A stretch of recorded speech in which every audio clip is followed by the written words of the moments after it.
কোরআনে গুরুবাদ মানে রেসালাত আর কেয়ামত, এই দুইটা গভীরভাবে সম্পর্কযুক্ত।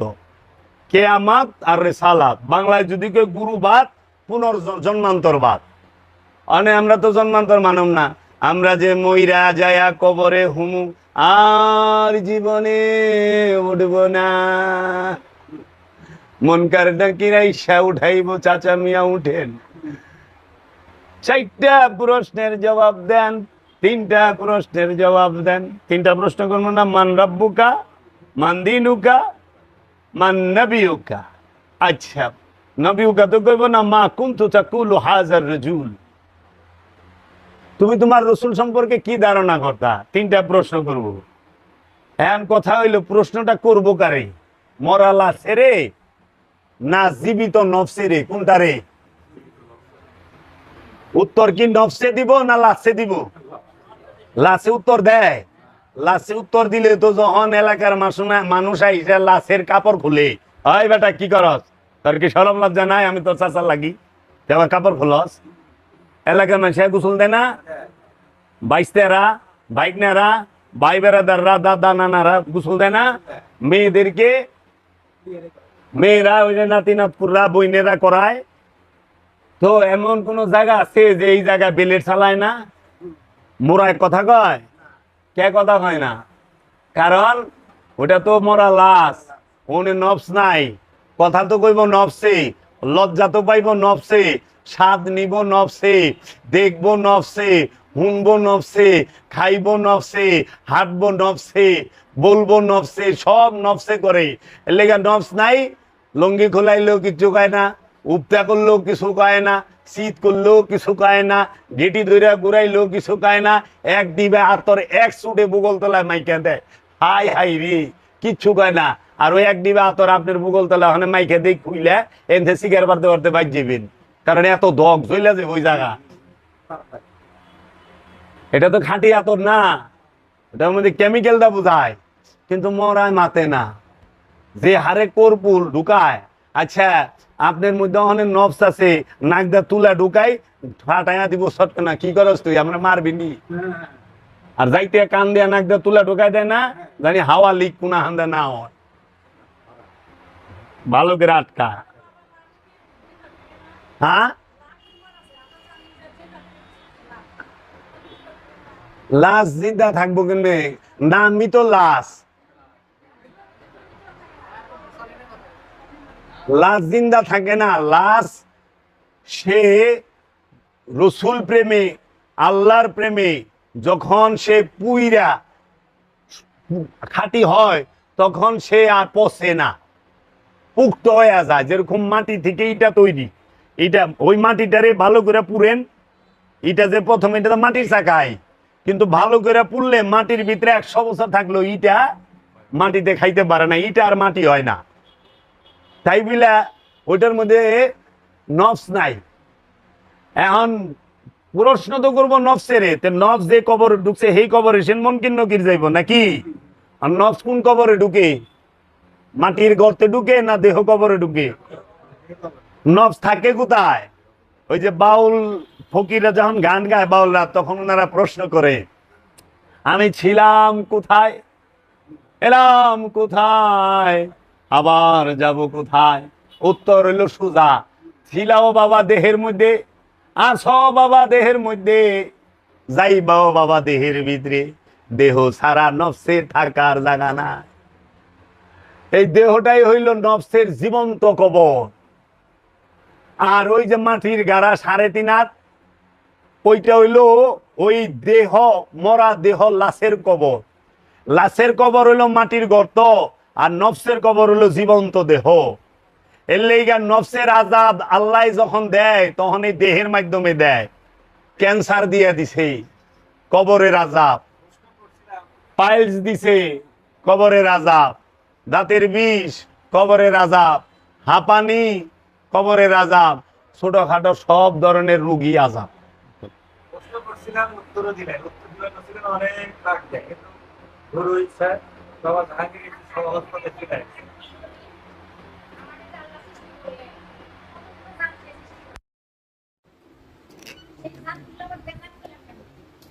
আল্লাহ আপনার জাতটা সৃষ্টি করছে না সিফাত দিয়েছে। আল্লাহ সৃষ্টি করছে গুণ দিয়া, সিফাত দিয়া। এই সিফাতকে আপনি নষ্ট করছেন, গুণাবলী নষ্ট হয়। জাত দিয়া তো আপনি সৃষ্টি করে নাই, আপনি নিজেই কইছেন জাত সৃষ্টি না, জাত হইল স্রষ্টা, সিফাত হইল সৃষ্টি। সিফাত সে সৃষ্টি, জাত স্রষ্টা। এর জন্য জাত সব সময় সৃষ্টি করে। আল্লাহ স্রষ্টা, রব স্রষ্টা, মুহাম্মদ সাল্লাল্লাহু আলাইহি ওয়াসাল্লাম স্রষ্টা। আল্লাহর প্রকাশিত বিকাশিত রূপের অপর নামই মুহাম্মদ। আল্লাহ যখন প্রকাশ হয় তখন তাকে মুহাম্মদ বলে, রব যখন প্রকাশিত হয় তখন তাকে মুহাম্মদ বলে, আহাম্মদ বলে। এর জন্য মুহাম্মদের প্রশংসা, মুহাম্মদের প্রশংসা আল্লাহ করে।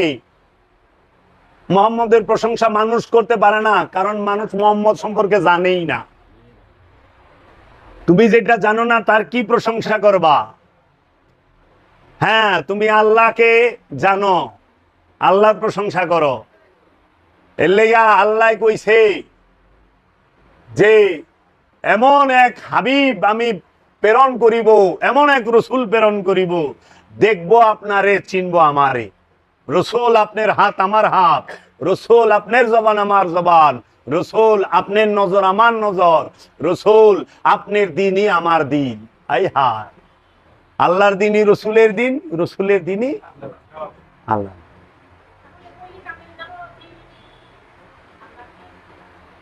অবশ্যই তৌলিয়ে কামেল কারা?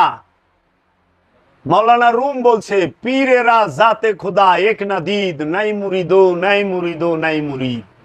পীরের জাত খোদার জাত, আল্লাহর জাত। পীরের জাতকে আল্লাহর জাত যে মনে করে না, সে মুরিদি হইতে পারে নাই। দেখতে শুনতে দেহ আকৃতিতে মহানবী আরবের মানুষের মতোই ছিল, দেহ আকৃতিতে।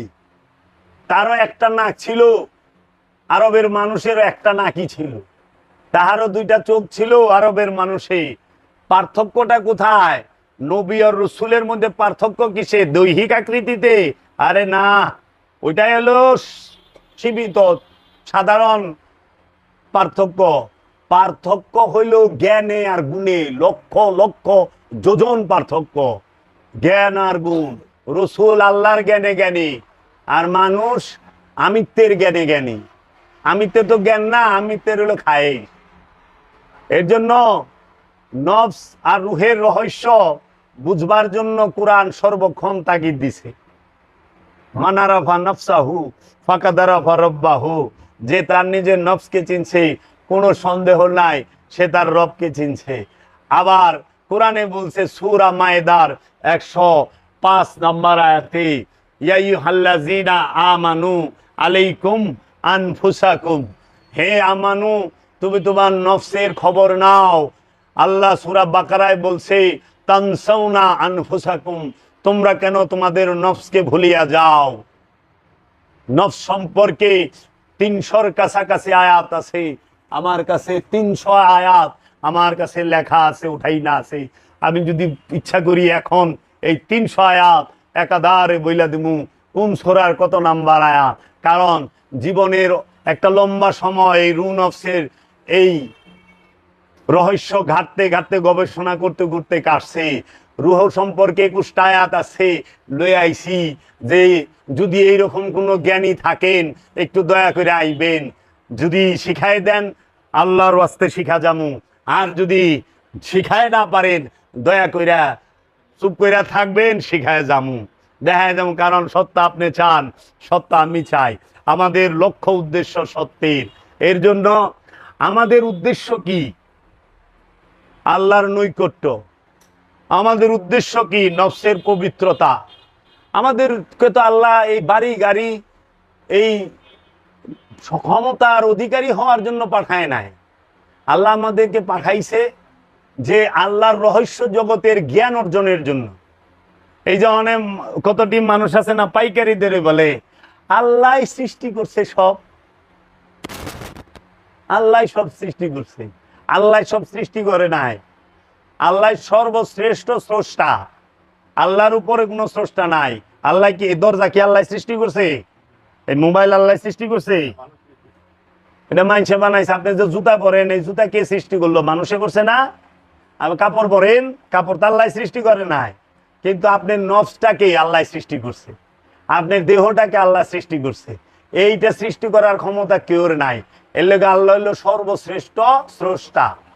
আল্লাহ যা পারে অন্য কেউ তা পারে না। মানুষ যা পারে আল্লাহ গুলো আবার তা পারে না। পারে? হিটলার 2 কোটি মানুষ মারছে নিজের স্বার্থের লেগা। আল্লাহ কি মারছে? আল্লাহরে যে মানে না, হেরে কি আল্লাহ মারে? তাহলে তো অক্সিজেন বন্ধ করে দিত। এর লেগা আল্লাহ সবকিছু করে না, কিছু কাম শয়তানেও করে। এর লেগা আল্লাহ হেদায়েত করে উসিলা দিয়া, পথভ্রষ্ট করে উসিলা দিয়া।